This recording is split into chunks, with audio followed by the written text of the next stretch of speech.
Traveler, Paimon, great timing. We got a lot of letters in the mailbox, and I just finished sorting them into 4 groups. Nice work! Well, the real work hasn't even started yet. Which batch of letters should we read through first?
Let me quickly summarize what we found out about a flower that is not of this world.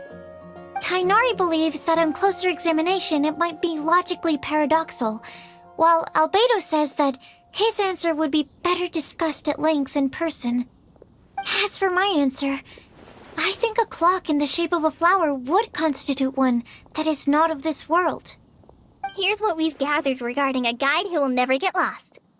Mona said that she'd like to join us in uncovering the secret behind the prophecy, while Bennett suggests Fischl, Mona, or the Traveler as potential candidates. Mika didn't submit much, but he did draw a vegetation map for Master Tainari and wrote up a dragon spotting calendar for Sino. Amber also wrote in. She said that she sees herself as nobody's guide, but everybody's friend. As for one who would never lie, Rosaria removed herself from consideration, but both Razor and Sino are willing to support us in our search. Timaeus seems to have forgotten to write to us. And finally, this is what we've gathered on a legend that never ends. Klee said that her mom has a number of friends who like to write storybooks. Lisa believes that legends live forever in people's hearts. I think that for a legend to be never-ending, it has to be filled with hopes and dreams, and actively passed from one person to the next. So, what are the answers to the 4 riddles then? You're really smart, Paimon. I bet you can figure it all out in no time. Or, let's all share our thoughts on what we think the answers might be.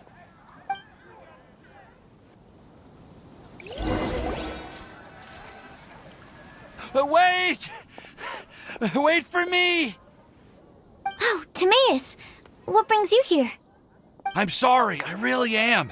The time just got away from me and I didn't get around to writing that letter. However, I'm happy to announce that I think I can be the one who would never lie. Huh? This is kinda sudden. Not that we don't trust you, Timaeus, but, could you elaborate a little after you catch your breath? Of course, of course.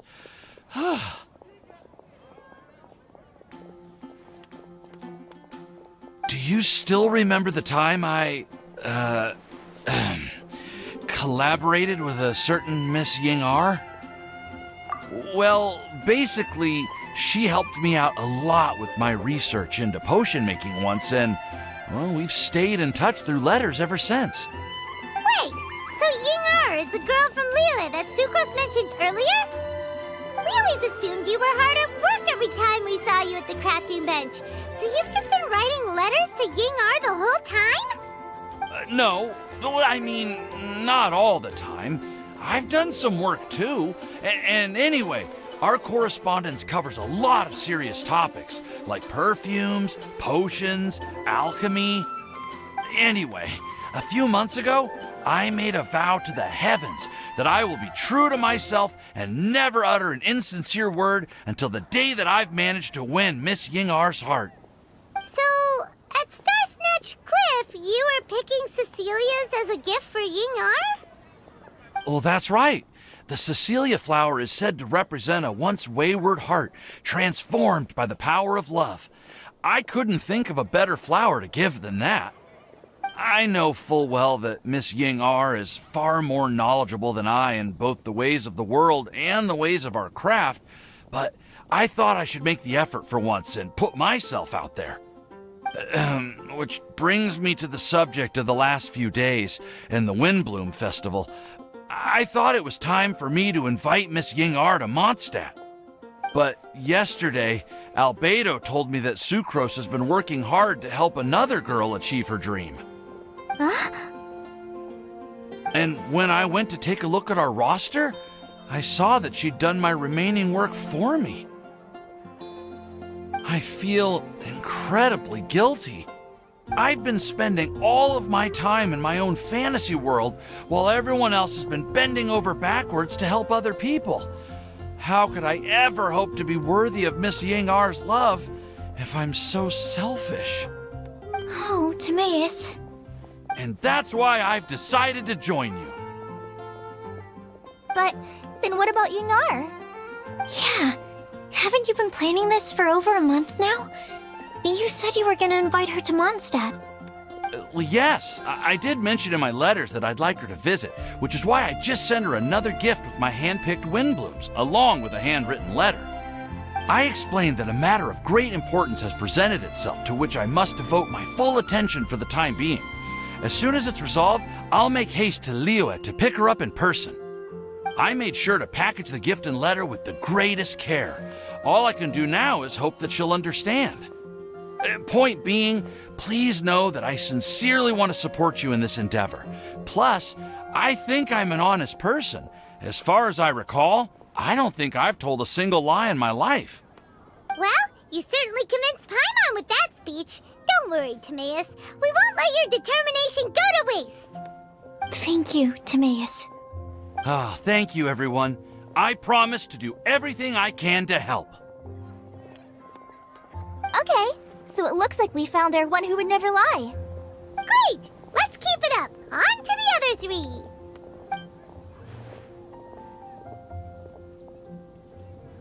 Okay, Paimon will do the honors. Ahem. We have with us here the flower, the guide, the legend, and Timaeus. Huh?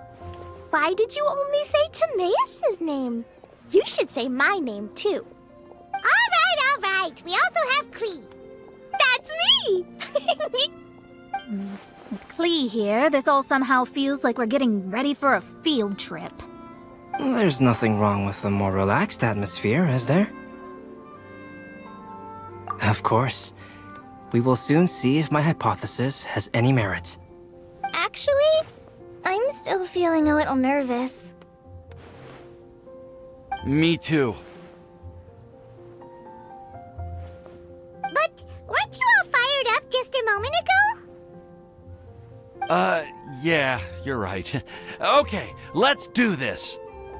Actually, I'm a little worried too. Deep breaths. Deep breaths. I know what you're feeling. Saying anything becomes so much harder when there are so many people watching. Well, does anyone know the exact location of where we're headed, or should I do a reading on my scry glass? According to the prophecy, once we've figured out the answer, we should test it at the Lantern of Utmost Joy. Wait, but where is this lantern?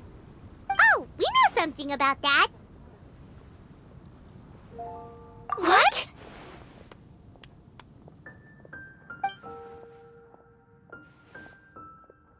Wow, that's amazing.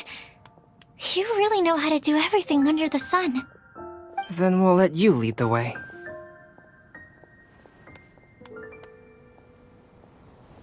This is it! We're off to find the sacred location of the Lantern of Utmost Joy.